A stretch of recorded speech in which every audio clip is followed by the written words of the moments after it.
This is Gerardo Del Real along with my co-host, the smart, insightful, and now father of three, Mr. Nick Hodge. And this is episode 14 of Bizarro World. Nick, I said it to you 100 times. I'm going to say it another 100.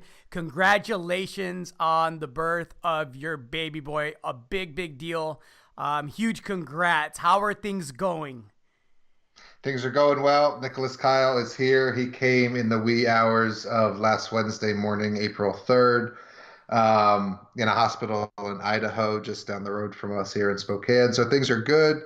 Mom is good. The healing process is a bit slow, but we're moving along. I'm helping take care of the two little girls.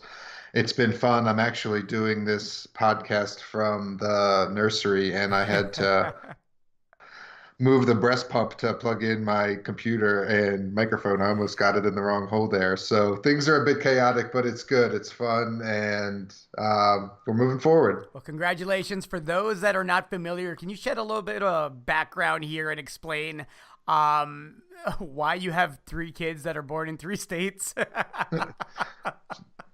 Yeah, sure. So in our first pregnancy, which was a girl, we didn't find out it was a surprise. Her name is Story Rose.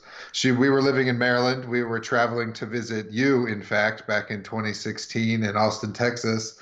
And my wife had been cleared to travel by the doctors. I think we were at, let me see if I can get my numbers correct, 35 weeks or 34 and a half weeks or something like that, which is not full term. But anyway, she had been cleared to travel, and we were fine. We went out to a show with you, and her water broke that night, and we ended up having to stay in the hospital in Austin, Texas, St. David's Medical Center near the university there, and they were great folks. Thanks a lot to them. And so that's why we have Story Rose, who was born in Texas. And then in the next couple of years, or the next 18 months or so, we moved to Washington and had another daughter. Her name is Winter, and she was born at a hospital here in Spokane. So the second came in Washington State. And then the third, my wife liked this midwife practice that she found in Coeur d'Alene, Idaho, which is just 35, 40 minutes down the road from us. And they were associated with a hospital called Kootenai Hospital, which is the county hospital there in Idaho. And so that's where Nicholas, the third one, was born. And so we have one in Texas, one in Washington, one in Idaho. And just to make sure we're all different, my wife was born in Florida and I was born in Delaware. So we're all five born in different states. But we've all come together now, and we make it work. I love it. I was made in Mexico and born in Los Angeles, so just to come full circle on that one. All over the place. Diversity is good. Multiple backgrounds are good. Different places are good. Absolutely. Lots going on in the market. Bitcoin still above 5,000. Gold has held up relatively well, still holding that 1290 line. The dollar is above 97 and holding on well there. Bonds posted their best quarterly gains since 2007. A lot going on. Where should we start? We missed you last week, so I'm going to let you provide some thoughts. Let's start with Bitcoin. We usually start with gold in the markets and the junior space, but let's go with Bitcoin and cryptos. What are you thinking there, Nick? What do you see? I was going to say I haven't been paying as close of attention as I typically do, but we've talked in previous weeks, maybe mentioning the stock of the week in Hydro 66, and I think you talked about that company again last week. So we had talked a bit about Bitcoin coming back up to that 4,000 level, which allows companies to make money, and now the $5,000 level, which certainly allows companies to make money mining cryptocurrencies. And it's one of those things, the CNBC put in print that they really couldn't identify a reason why it's going up. And the age-old reason, Gerardo. I mean, there's more buyers than sellers. And so cycles and Bitcoin coming back into favor, and maybe a bit of profit taking in marijuana as some of those companies fail to meet expectations, and we see sort of valuations approaching some sort of inflection point or approaching reality where they're going to be more in line with the actual sales that we're seeing, that we've got a couple of quarters of legalized marijuana. And so some of that money flowing into the crypto space. And Look, we don't know how high it can go or how volatile it's going to be. We've seen some volatility in precious metals in the past couple of weeks as well. So it's good to see. It's nice to see that it's not dead. You and I had spoken in this podcast before that it wasn't dead, and not to pound the chest or say that we're forecasting it because we certainly don't have a crystal ball, but it's something to keep a continued eye on. And $5,000 is a nice level for those that are mining Bitcoin. Absolutely. And I'm gonna plug Hydro 66 again. I am completely biased. I participated in their latest financing, own all my shares, plan to have warrants, and may add to that position here if it stays at these levels. I say all that to say that Hive tends to be kind of like the benchmark, right, as far as liquidity goes for crypto stocks. And Hive has gone from, I think, a 40-cent level just about a month or so ago up to, I think, the 75, 76-cent range here recently. Meanwhile, Hydro 66, which has a world-class data center, has very, very good leverage to higher crypto prices. Anything above 4,000, they are profitable. At 5,000, they are very profitable. That stock has just kind of stayed there in the 29-30 cent range Canadian. So again, talking my own book here, but I encourage everybody to go take a peek at Hydro 66.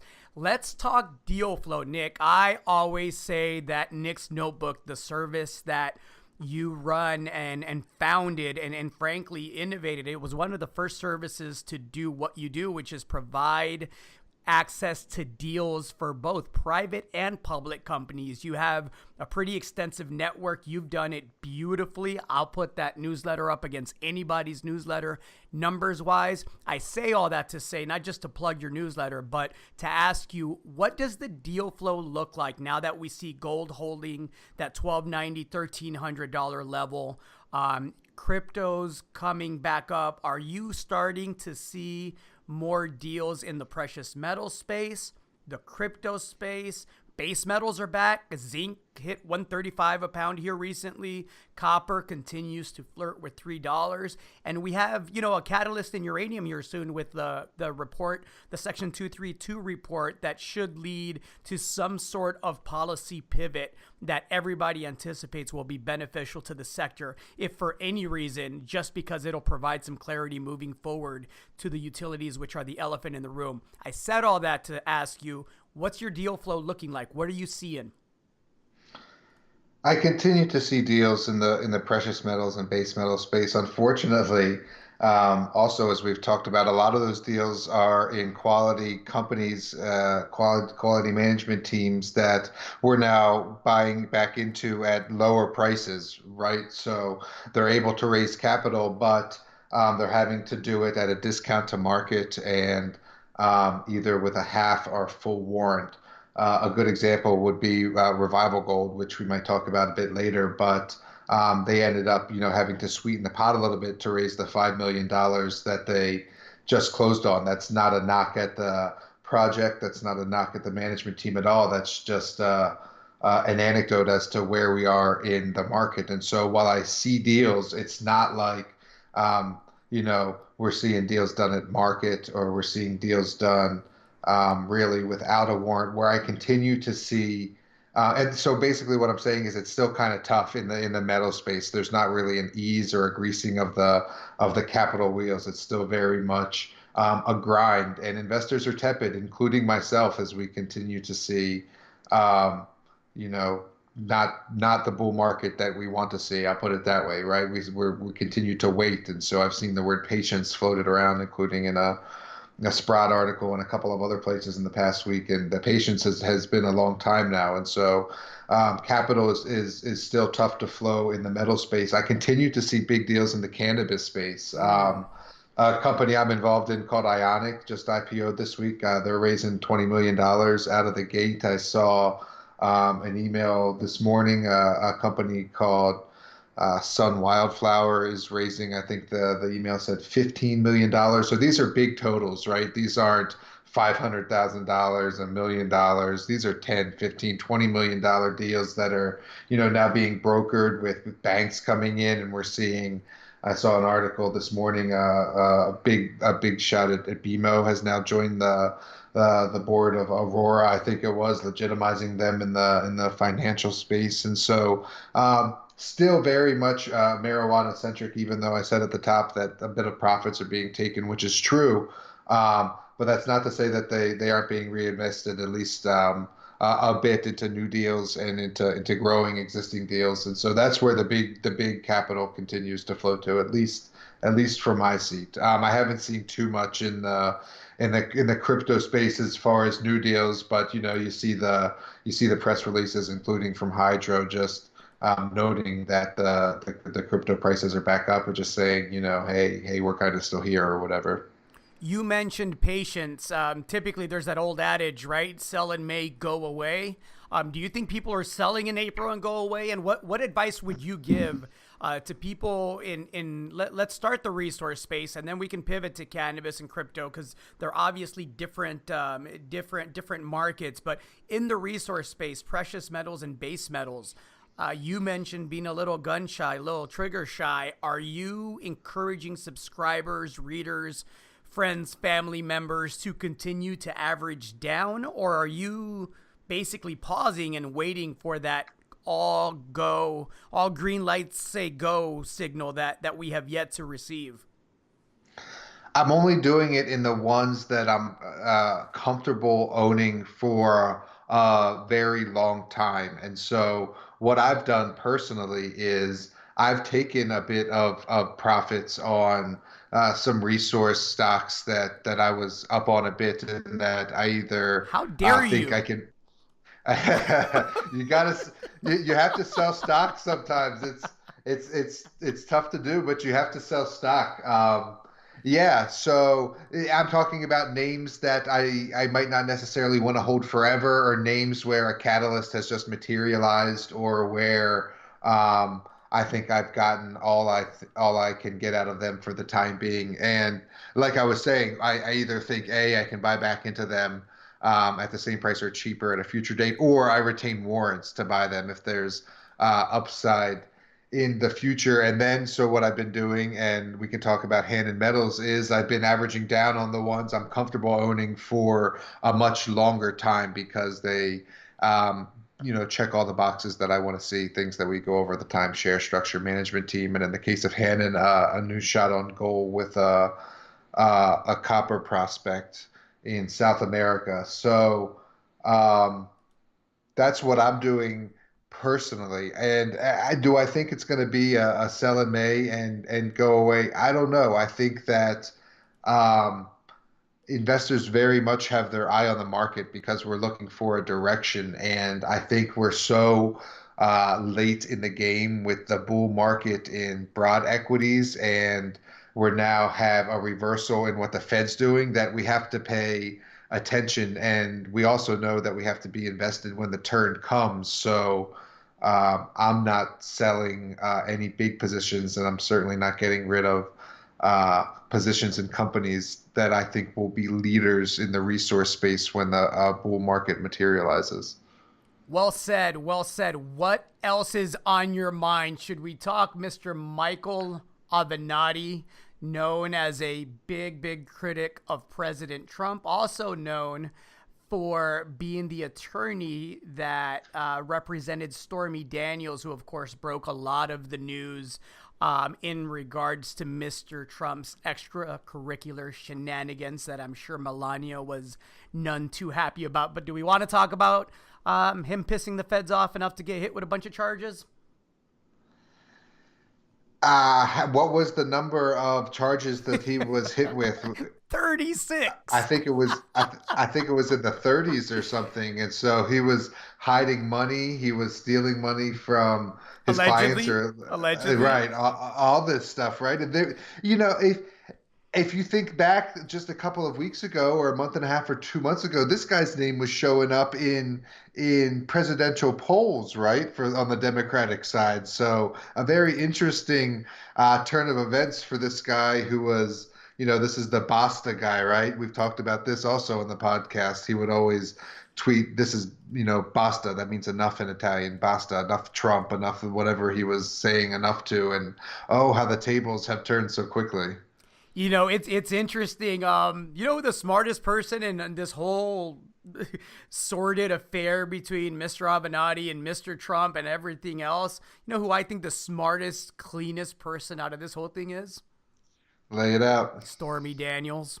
Whose Twitter, by the way, is absolutely hilarious. For those of you on Twitter, I highly encourage you, even if it's just for a good laugh, to follow Miss Daniels. She is hilarious and is quick to respond to all the nasty trolls out there, with equal or greater energy. And it's every time I'm bored, I just kind of click on it and go see what she's talking about. It's pretty funny. But yeah, I think she's the cleanest person in this whole thing. Everybody else kind of nasty, right? Yeah, I mean, slimy. He's got greasy Italian written all over him, right? I mean, you're Italian. You have an Italian background, so you can say it. I got the license. That's right. You got the license. Let me get into a couple of these things. So some of these details are just disgusting, man. They're accusing him of causing a paraplegic client to lose his supplemental security income benefits. He's accused of stealing money from clients in the millions of dollars to fund his own things, including the co-ownership of a $5 million private jet. And then there's a number of these things. He's also accused of extorting Nike and trying to extort Nike, which is a large part of what led to this 36 That's right. count indictment. And so, if half of this is true, I don't understand why people involved in all of this fuckery don't just shut the fuck up and try to stay as quiet as possible, right? It's beyond me. It's a complete dog and pony show. I missed the latest developments. I did see that there was 30 some counts in the indictment, but holy cow, right? I mean, we're distracted for the past 18 months or 2 years with this whole Russia thing, and now we get the gentleman who was representing people who were involved in Trump dealings now thrown under the bus. And let's not forget something I wanted to make sure we touched on, that one of the most recent indictments on the Mueller side was special counsel to the Obama administration, which Yes. now ties the Obama administration to the whole thing, which, the New York Times tucks in the very last line of its newsletter with one sentence. You know how that goes. It's just all very interesting to watch unfold. And my stance on the whole thing. I'm libertarian. I'm independent. I consider myself a viewer, right? I'm a spectator, and so it's been quite entertaining from my seat just to watch. With the election approaching, there's just going to be more mud slang, as it were. Nick the voyeur should be an avatar. We'll have to get to. We'll get somebody to work on that. I love it. So it was a good week for the Trumpster. Not only is Mr. Avenatti hit with 36 charges, but on the other end, Julian Assange has also been arrested by British police, and so it's some of that. A lot of people speculate is the U.S. putting pressure on Ecuador. He was arrested in the Ecuadorian embassy. He's been there since 2012. Of course, Mr. Assange has been accused of being the person that cost Hillary the White House, right? With a lot of the information that he disclosed right prior to the election. And so interesting all the way around. Any thoughts there on Mr. Assange? It sounds like Hillary cost Hillary the election, and he just made the information available. Agreed. Any thoughts on the political motivation? Well, first, let's comment on his utter physical deterioration. My God, what a muy guapo gentleman a couple of years ago from Australia with blonde locks and now just disheveled white beard. Everyone's posted the picture of him adjacent to David Letterman, right, with the white beard and the white hair. So sad to see. Political motivations, we all know what they are, whether it's Snowden or Chelsea Manning or Assange, who's been holed up in the Ecuadorian embassy since I couldn't believe 2012. It's been 7 years. Um, that's crazy. And so, three individuals I've been supportive of and vocal of, especially when Outsider Club was being founded in 2013. Very supportive of the things that Snowden released and the reasons why he did it. Absolutely. In my editorial. And one of the things that I was actually glad to see, not glad to see him arrested, of course, Assange, but it's only one charge if you have read into it. And I did recently, I hope there hasn't been more charges since that I missed, but it was just one charge, which eases a lot of fears about people thinking this was going to impede on journalist rights or dissuade people from blowing the whistle or cooperating with people to release government documents that should be released or that ought to be released. And so um, this is going to drag out for a long time. We'll see where he ends up staying. He's going to be able to appeal. He's going to probably say that, like you said, the arrest was politically motivated, and so he's going to fight extradition.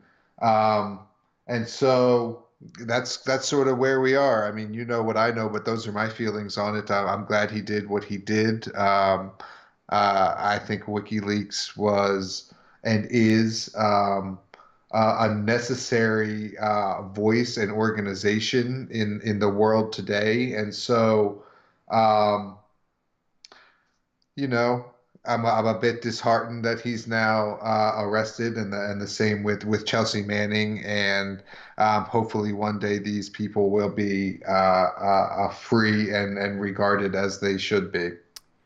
Well said. I agree 100%. It's worth mentioning that despite the fact that Trump has been an absolute asshole to the media, it was the Obama administration that really tightened the noose around the necks of whistleblowers. And anybody that has 10 minutes can just Google search whistleblower blowback during the Obama administration, and pretty disturbing stuff on that front. I've talked about before how my brother's a journalist, and I think any good democracy and republic needs accurate, informative, honest journalism. And when you go after people that are simply going away for telling the truth and then don't go after the people that committed the crimes that they were telling the truth about, it's a sick little perverted way of justice, right?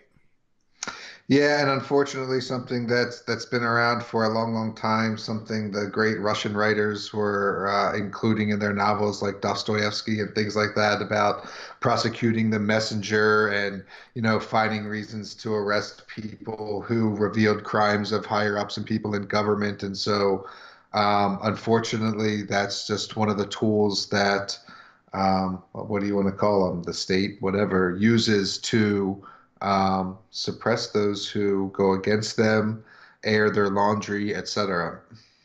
Agreed. Let's stick with the feds.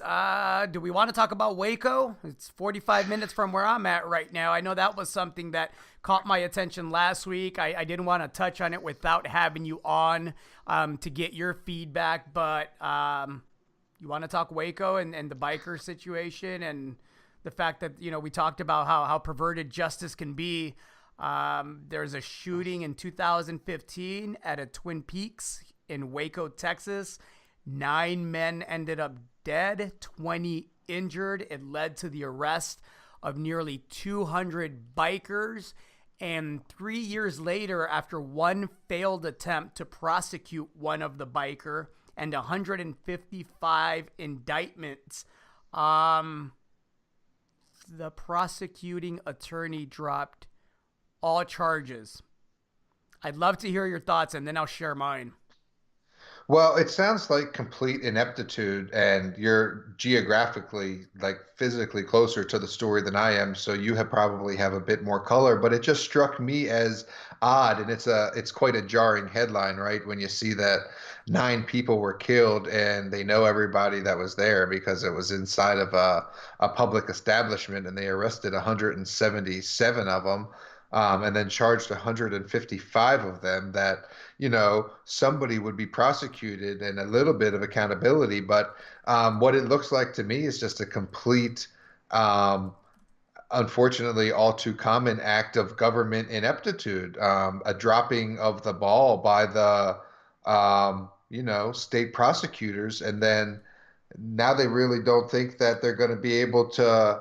Um, get any, guilty verdicts. It's been too long. Over 100 of these guys have filed civil complaints saying that there was no probable cause to arrest them at the scene. And so, unfortunate for the 9 dead people and their families. And granted, they were involved clearly in biker gangs, but nonetheless, murder is murder, and there needs to be some sort of um, I won't say a march, but a quest for justice and accountability that just didn't materialize in this instance. And so that's all I know. I'll share my thoughts. One of the things that always stood out, even since the initial incident happened, was the fact that there is, some pretty extensive reporting, including an excellent piece by theintercept.com. One of my favorite journalists is a gentleman by the name of Jeremy Scahill, and he writes for them. But there was a report that outlined that there were nuclear power plant technicians, senior military officers, FBI contractors, and an employee of a highly secretive Department of Defense agency with a top secret clearance that had connections to outlaw motorcycle gangs. That's one. The second thing that really stood out during the shootout is the fact that none of the investigators that were there from the local Waco chapter of bad word of the police department, right? And the crime scene investigators were allowed to finish their job. An outside prosecuting attorney stepped in and took over that investigation, the same prosecuting attorney that subsequently went on to indict everybody. That's interesting because there's a lot of rumors here in the Texas area that he went ahead and dismissed all those indictments because that it would have forced testimony from his ex-assistant DA, which supposedly was going to finger him for being very, very favorable to friends, family members, and people with the right checkbook as to how he decided who to indict and who not to.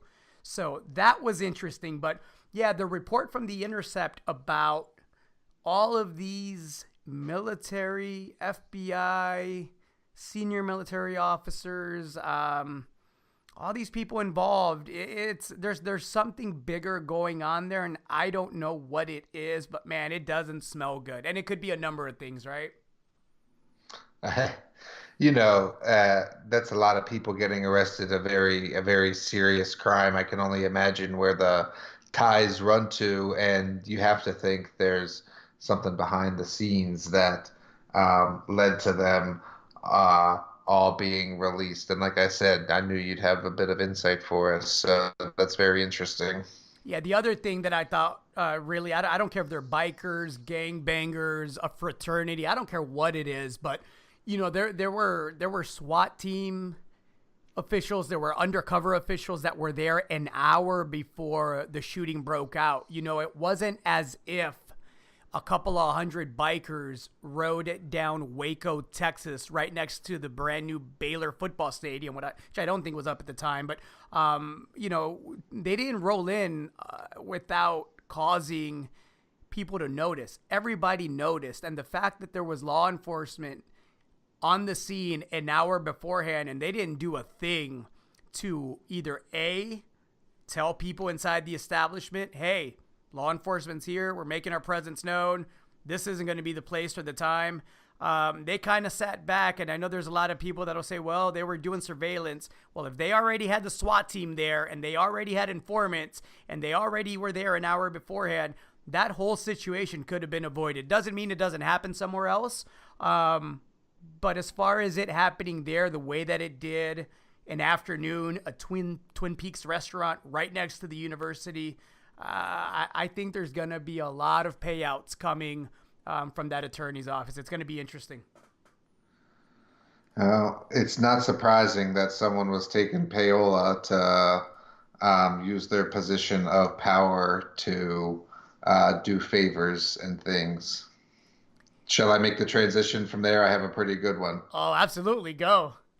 So I want to talk about the college scandal just for 1 second, and then I'll transition again. So I was reading this essay in the Atlantic, and we can put up a link about the college scandal. And we all know kind of the general gist right now. People were paying this guy to get their kids either on sports teams or he was paying people to take tests for them so they could have better credentials. But basically, parents were paying to get their kids into either prestigious universities or universities of their choice that their kids otherwise couldn't get into. And so this essay was by this former PhD candidate who was a college admissions counselor at one of the top private boys' schools in Los Angeles, and she was offering insights into the process and some of the reasons why she thinks it happens, et cetera. And it was interesting to me that obviously these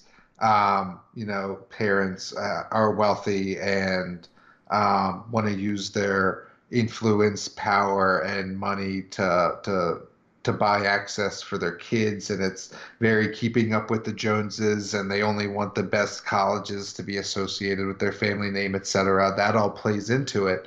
But one of the things I thought was interesting was one of the very first things that allowed this, I don't know what you want to call it, that allowed this process of parents being able to pay for their kids to get in was something the government did that had to do with the Disabilities Act. And that was if your kid had a learning disability, you could obviously have them diagnosed as having a learning disability. And then you could get them to take the SATs or the SATs untimed, where the kids could take the test over a day or two with a private proctor.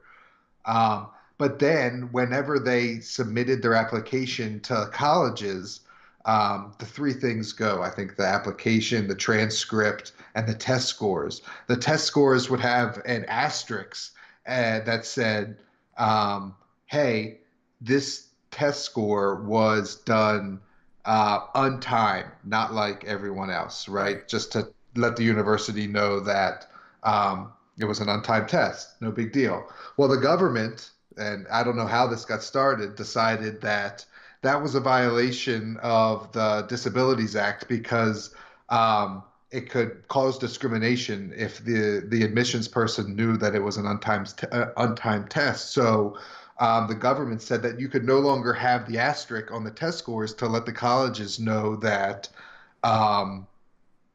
it was an untimed test. And so ding, ding, ding. This is the open door, right? So now as soon as advisors and college coaches and whatever find this out, because that's what happens, they find out what happens. The rich kids, parents take them to the doctor, get them diagnosed as having a learning disability, and that's how it starts. First, they get to take untimed tests, and no one knows they're taking untimed tests because they don't have the asterisk anymore. And then from there, it goes to people, including people now involved in this whole scandal, hiring the proctors that were overseeing the kids taking the untimed tests so they could either coach the kids or fix the scores or take the test themselves. And I just thought it was very interesting that the government, trying to do good, trying to prevent, whatever, fake outrage about somebody being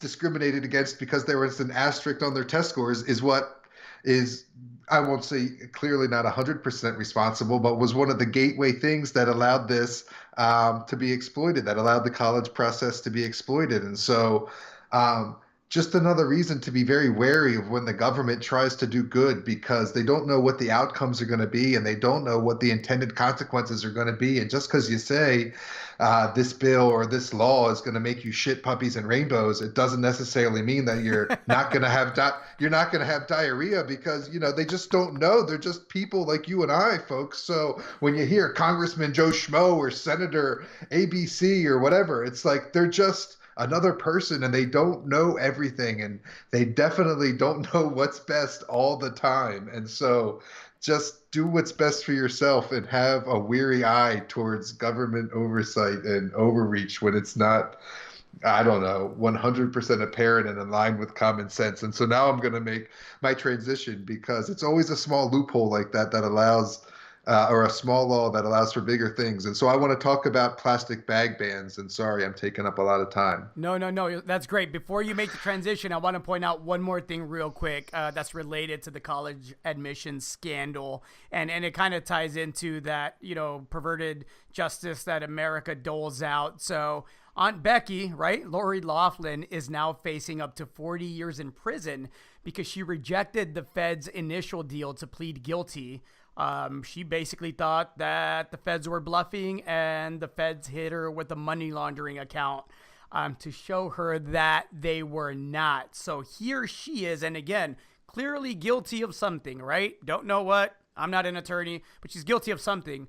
She's facing 40 years, and you got 9 dead people in Waco, and nobody, cops included, who many people say, killed 6 of the 9 bikers. Nobody is going to do jail time or be held accountable for that. So Aunt Becky might see 40 years. Will she? Doubtful. But she might see some jail time. Meanwhile, again, you have 9 bikers 40 minutes from here dead. Families' lives changed forever. And there won't be any accountability as far as I can see. But let's pivot from that. I thought I'd add that. It's a bizarro world, Gerardo. It's a fucking bizarro world. I read a satire article that said Aunt Becky was going to get sentenced to 100 hours of community theater. I thought that was pretty funny. Will the daughters have to go with? Oh, I'm sure in the front row, yeah. Some terrible play too. Oh, anyway, that's hilarious. The plastic bags, right? We talked about the government maybe trying to do what's best, but maybe not necessarily always having the best outcome. I was reading about plastic bag bans because there's a couple of states now and an increasing number of cities that are doing plastic bag bans, right? Because plastic bags are terrible, Gerardo, and we shouldn't use plastic bags because they choke baby seals, Gerardo, and they plastic blow around straws kill the sea turtles if you did. It's right. They get stuck in their noses and then they snort cocaine with them, and they it's just bad for the environment, and they take so long to biodegrade that gosh dang it, these plastic bags are just the worst thing ever. Well, you know what, Gerardo? It turns out that plastic bags are actually, on a per use basis, the most environmentally friendly option for hauling your donuts from Safeway to your home. So we're learning now that in one study, in an area where grocery stores were banned from using plastic bags, that people still needed to pick up dog shit, and people still needed to put a tiny trash bag in their 3 half baths in their house to line where they throw their Q-tips and things like that. And when they couldn't get a free plastic bag from the corner store, do you know what they did? They bought bags. And so instead of getting a free bag that they could reuse more than once, which would make it even more environmentally friendly than we know it is on a single-use basis, now they're buying plastic bags to pick up dog poop and to put in their tiny trash cans. And so these trash bags that they're buying dozens of times worse for the environment than the plastic bags you get from the grocery store because they're bigger and they're thicker and they use more plastic and that requires more input costs. And so now we're learning that you should not ban plastic bags if you want to help the environment because not only are plastic bags better than paper bags, which was also in the study, paper bags are worse on a per use basis, as are the reusable bags, unless you use the reusable bag like 24 times, Huh. which not a lot of people do. You got to use the same bag, the same single bag, like 24 times before it's better than a plastic bag. We shouldn't ban plastic bags. And so it just flies in the face of everything that you've been fed in the media for the past decade about plastic bags, right? Plastic bags are supposed to be the worst things ever. And it turns out that A, no, they're not. And B, banning them makes it even worse. Because I have the sense of humor of a child. Do you know what I was imagining the whole time while you were talking about plastic bags? Let me hear. I was wondering whether a cocaine snorting turtle is faster than a regular turtle. Oh, they most certainly are, but they're disqualified. Oh.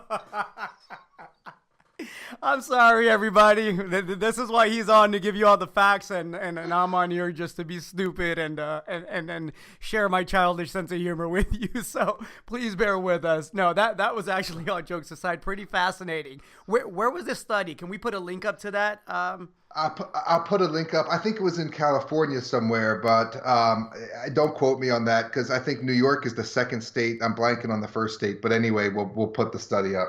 Fascinating. I know you wanted to talk about the mosquito guillotine, which I'm really curious about now too. Can we talk about that? Yeah, that's a positive, informative story. So mosquitoes cause a lot of diseases, and in order to fight diseases, a lot of times you need diseases. So to make vaccines and things like that, you got to have strains of the disease you're trying to fight. And so what's a vaccine? Gosh, man.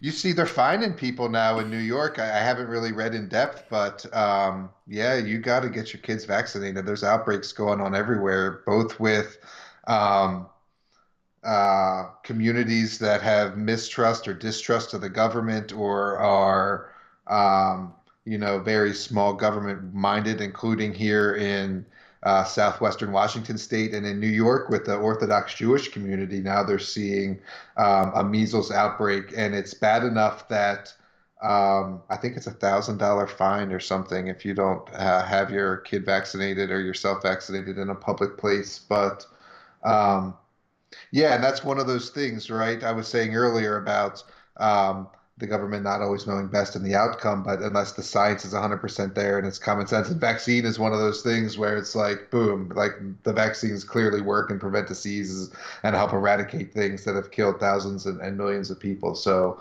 vaccines, important for sure. What are we talking about? Mosquitoes. Oh, the mosquitoes. So we need like this mosquito blood or this component of the inside of a mosquito. And you know how tiny a mosquito is, right? So for this certain drug to combat mosquito-borne diseases. And so these tiny scientists with their hands were having to we're having to cut these mosquitoes open one by one to extract the necessary component to make this drug. But this company has made a mosquito guillotine, which beheads 30 of them at a single time and extracts the necessary things so that they don't have to be done individually, which I can only imagine is very difficult. It's like milking a cat, I imagine. So 30 at a time is pretty good. Go science. Go science, man. Hug your local scientists if you happen to bump into one. They are amazing and necessary and worth every dollar they earn. You also had Yellow Jackets. I missed you last week because of all these great, informative, insightful stories that you bring to the podcast. I want to hear your Yellow Jacket scoop.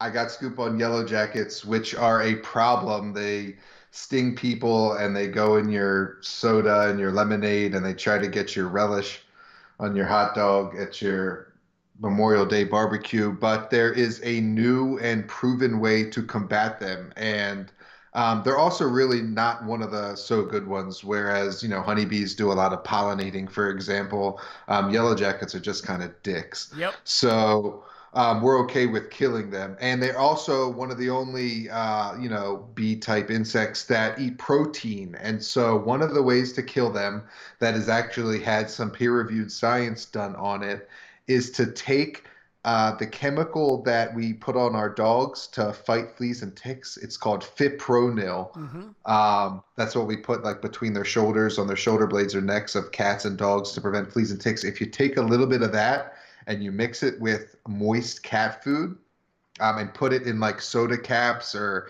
little tiny dishes or tiny solo cups or something around your property, the yellow jackets will come and eat the cat food because they like protein and they like to eat food like that. And they'll take the fipronil back to their sites and they'll kill the queen. And the studies that have been done on this in a couple of parks and public areas significantly reduced the amount of yellow jackets in the area. And the only reason I'm interested is because we had a pretty bad yellow jacket year here last year. My daughter was stung a couple times. I got Mm. stung once. The Ouch. dogs got stung. They were everywhere, and they'll make a nest like just two or three of them just in any open cavity. So like you'll find a dog bone, an old dog bone laying out in the woods from years past, and it just has like a little hole in it, and there'll be like two little yellow jackets in there. So it's not like you can find just one nest of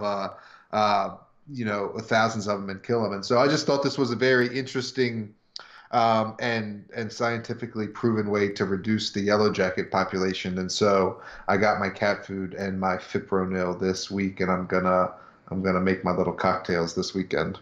There you go, everybody. Actionable, not just investment or ideas, but actionable ideas, not just in the investing world, is a better way to put that, but also for everyday life. There you, If you have a yellow jacket problem, everybody, you know who to get in touch with. It's at Nick C. Hodge. That's your Twitter handle, right?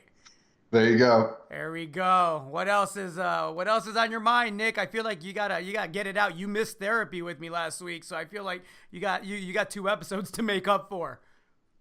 Oh, I'll get it out real quick. I wanted to talk about the cost of SATs. I should have probably done that while we were talking about colleges, but we've been talking about these rich kids and rich parents and how they manipulate the system and take advantage of it and um, uh, use their force to get their kids into college. But there's the flip side of that is that economically disadvantaged kids, poor kids, are really disadvantaged from the outset of trying to get into college because these freaking tests are so expensive. I don't have the numbers off the top of my head, but it's something like 50 or $100 just to take the SATs, if not more. And the same for the advanced placement test, which you're learning soon if you haven't already learned I'm learning.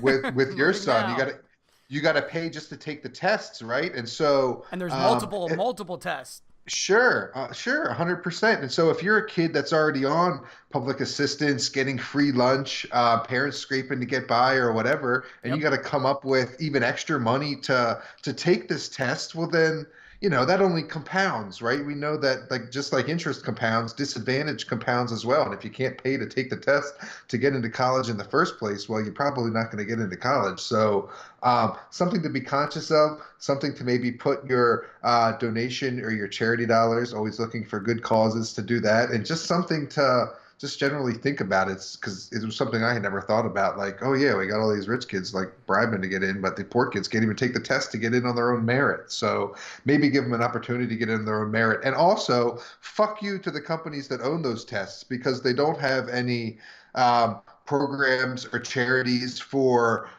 reduced payments, subsidized payments, or covered costs for poor kids to take it. So get on it. Yeah, big fuck you. And another cause that is important to me, and that I think, if you're looking for a way to contribute and a way, a charity or a good cause to donate time and money to, is funding sports teams at the junior high and high school level, especially in low income areas, whether it's inner city or rural, it doesn't matter. The bottom line is, like you were saying, Nick, if you want to play football or you want to play hockey or you want to play baseball, and your local high school wants to charge you, a $75 application fee and $100 for the jersey and $50 a month for the equipment rentals. I mean, you're making it to where the low income kids are never going to have an opportunity to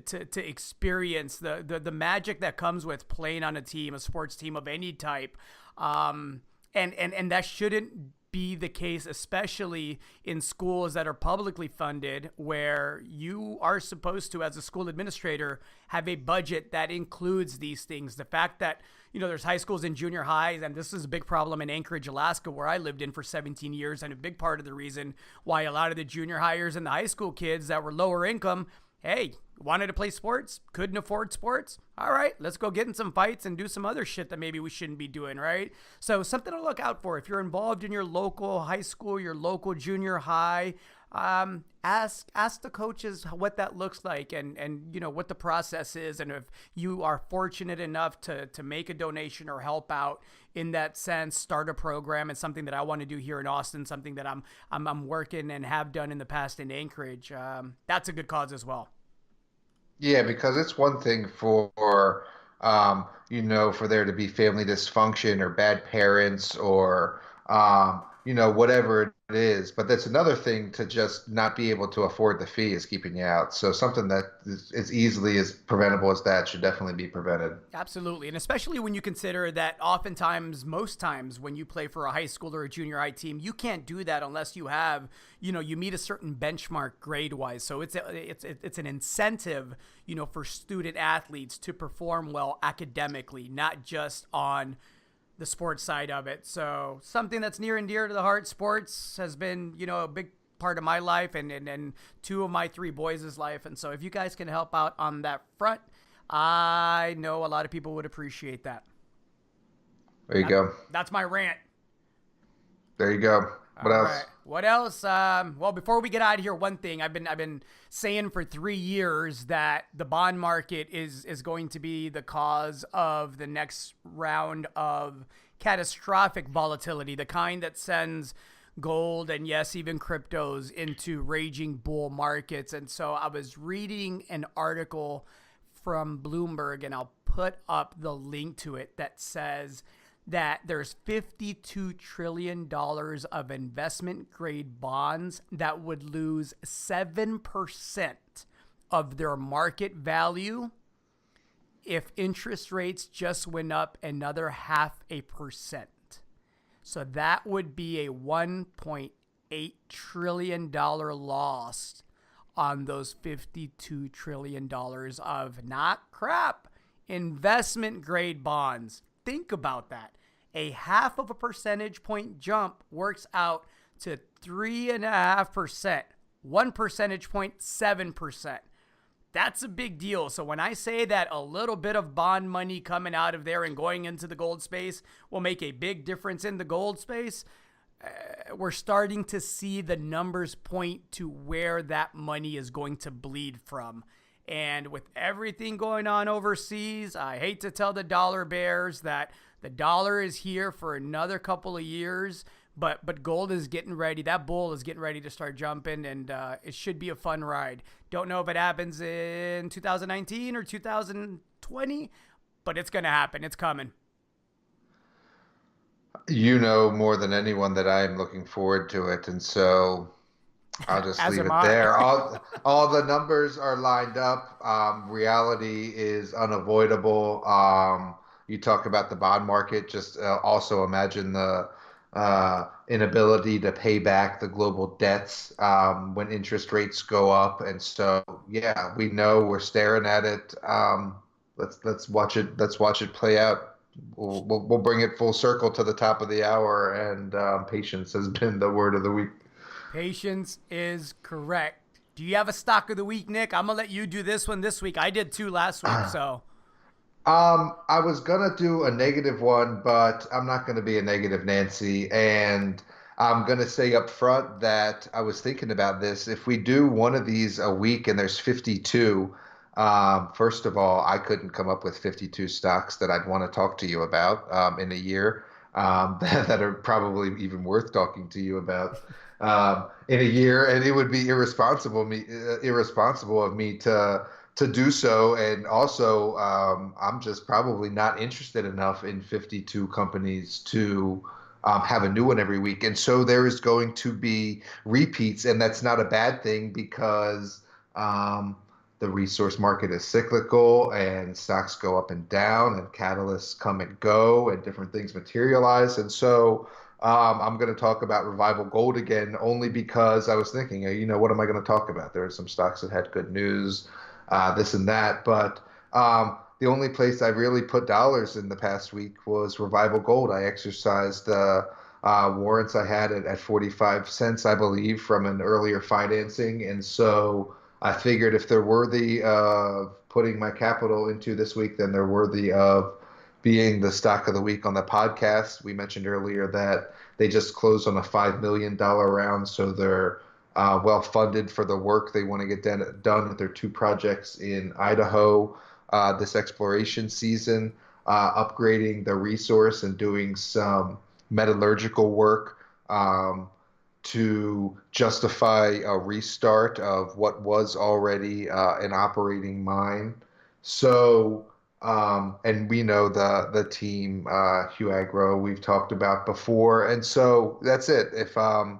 If we think a bull market is coming and we like teams and we like structures and we like catalyst and we like money in the bank, then Revival checks all those things. And with a tiny something like 35 Canadian million market cap and likely 3 million ounces there, if not more, and infrastructure for a mine, it's just sort of a silly valuation and a no-brainer for me to exercise those warrants and also to be the stock of the week. Well, and the other thing, when we went to visit Revival Gold, and we've been there, I want to say several times now, but, there's, if I'm not mistaken, aren't there like 200,000 ounces of gold sitting on a leach pad somewhere? There's a lot of attractive components about um, the infrastructure associated with the mine because it was past producing and the assets that come with it, including both people in Mr. Pete, who's the operations manager there, and also the ore that was left on the pad. So yeah, there's ore on the pad that hasn't been fully leached, and so um, there's gold in those rocks, and you get people that were there when the mine is running before who know the area and the people and how to get things done. So exciting times ahead, I think, for Revival Gold, a very clear path laid out for what needs to be done to get back to a restart scenario. A good team to get it done, and now the capital as well to make not obviously not enough capital to restart, but enough capital to get very close to being able to say, hey, let's do it. When we talk about mitigating risk and having exposure to the upside in one of the most speculative, high risk, high reward sectors on the market and in the world, right? The junior resource space, you got to think a lot of that risk is mitigated with Revival Gold. You have more dollar amounts in gold sitting on a leach pad than the entire current market cap of the company. And by the way, a couple of million ounces across all categories, headed to 3 million ounces. Fully cashed up, just closed that $5 million private placement that you referenced, and drills will be turning here within the next month to month and a half at not just the past producing Bear Track gold project, but also at Arnett Creek, which could become either a satellite deposit to Bear Track, or in the event of a discovery of significance with scale, could be a secondary flagship asset. The drill bit will tell that story, but a lot of upside there, especially if gold does what I think it will do in the next couple of years, folks. Buy it while it's cheap. We've said that actually, I think, since the 20-cent level, if I'm not mistaken, Nick. And here we are at 70-something cents, still urging people to go take a peek at the stock.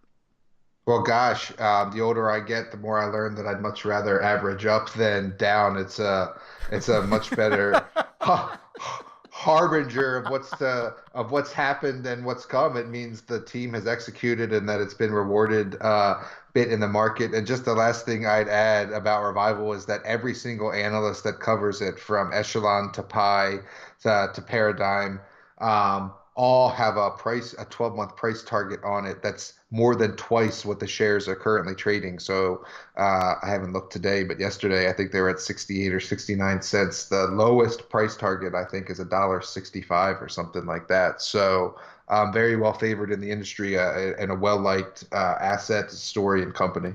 And I saw a price target as high as $2, and again, that's within the context of $1,300 gold in this market. So Revival Gold, ticker symbol RVG on the Venture Exchange, RVLGF, over the counter here in the US. Nick, I gotta ask you, because I know you don't watch a lot of television, but you have shared in the past that you do enjoy an episode or two of Game of Thrones. And Game of Thrones is back. Are you excited? Do you have time to watch Game of Thrones? Did you know?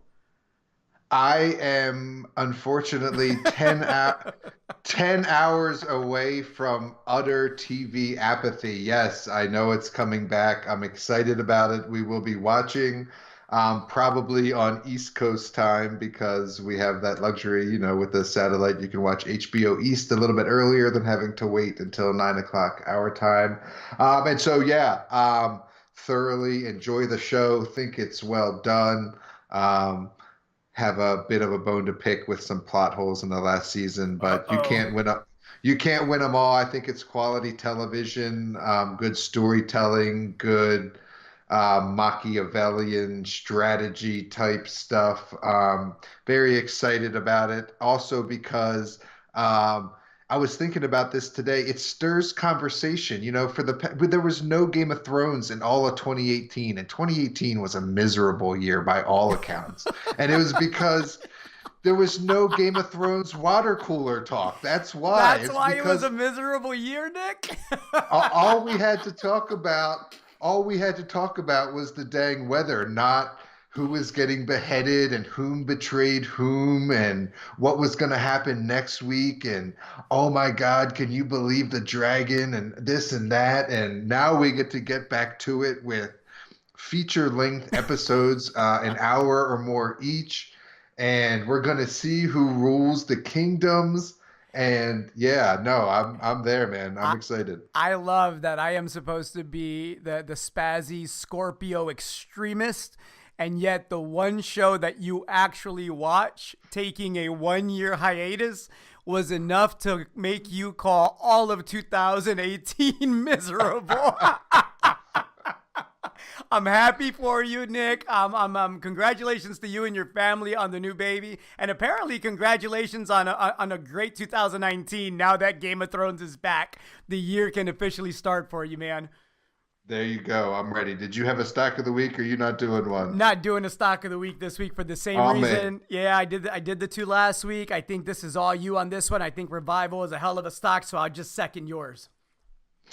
appreciate it. I'll get back to the kiddo thing. I like it. Enjoy your weekend. This is episode 14 of Bizarro World. Have a great week, everybody. Be nice to each other, love each other, be safe, and have a little fun. See ya.